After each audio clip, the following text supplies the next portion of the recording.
Hi అండి. నా పేరు బాలు. ఈరోజు మనం మన బాడీలో ఉన్న ఒక ముఖ్యమైన పార్ట్ గురించి తెలుసుకుందాం. అది ఏంటి అంటే ప్యాంక్రియాస్.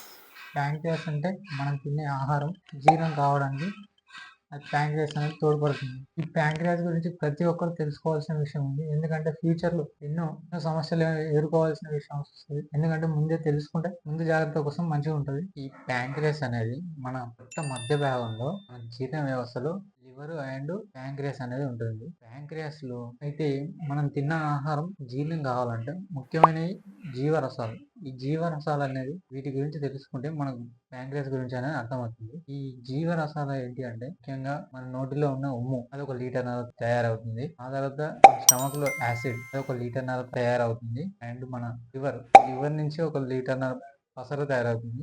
అండ్ ప్యాంక్రియాస్ నుండి ఇది ఒక లీటర్‌న్నర తయారవుతుంది. ముఖ్యంగా ప్యాంక్రియాస్ ఎందుకు ఉపయోగపడుతుందంటే మనం తిన్న కార్బోహైడ్రేట్స్ అండ్ ప్రోటీన్ వీటికి ఎక్కువగా ఉపయోగపడుతుంది. దీనితో మనం తిన్న ఆహారం అనేది సంపూర్ణంగా జీర్ణం అవుతుందండి. ఈ ప్యాంక్రియాస్ అనేది తెలుగులో క్లోమగ్రంథి అంటారు.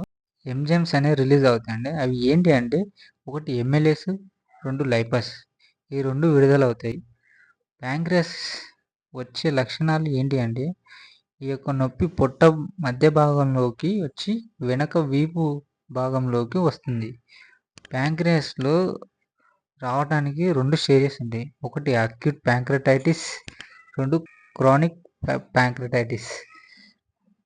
అక్యూట్ ప్యాంక్రియాటైటిస్ అనేది అలా వచ్చి సడన్‌గా కొన్ని మందులు వాడాక కూడా పోతుంది.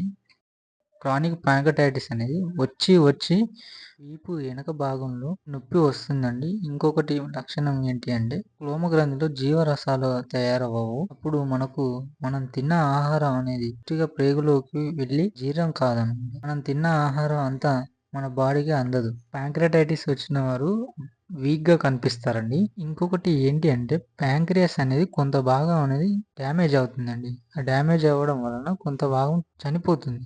ఈ ప్రాబ్లం అనేది గాల్ బ్లాడర్ నుండి రాళ్ళొస్తాయండి.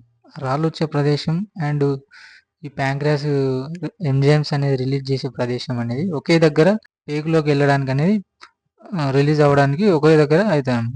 అక్కడ ఈ గాల్ బ్లాడర్ నుంచి వచ్చే ఈ రాళ్ళు అనేది అడ్డుపడప్పుడు ఈ ప్యాంక్రియాస్ అనేది ఎంజైమ్స్ అనేది రిలీజ్ కావండి. ఇంకొకటి ఏంటి అంటే ఆల్కహాల్ వలన కూడా వస్తుందండి. ఈ 2 ముఖ్య కారణాలు దీనికి. 100కు 70% ఈ రెండిటి వలన కారణంతోటే ప్యాంక్రియాస్ అనేది ప్రాబ్లం అవుతుంది. అయితే ఈ ప్రాబ్లం వచ్చినప్పుడు మోషన్ అనేది అంటే విరోచనాలు స్టూల్ అనేది గ్రీజీగా పలుచగా అనేది వస్తుందండి. ఇలాంటి ప్రాబ్లం వచ్చినప్పుడు డాక్టర్ అనేది మనకి ఎంజైమ్స్ కావాల్సిన లైపస్ అండ్ ఎంఎల్ఏస్ అనే టాబ్లెట్ అనేది ఇస్తారండి. అలాంటప్పుడు ఈ ప్రాబ్లం అనేది తగ్గిపోతుంది. ఇలాంటప్పుడు మనం గ్యాస్ట్రాలకు సంబంధించిన డాక్టర్ అనేది అప్రోచ్ అవుతే మంచిదండి.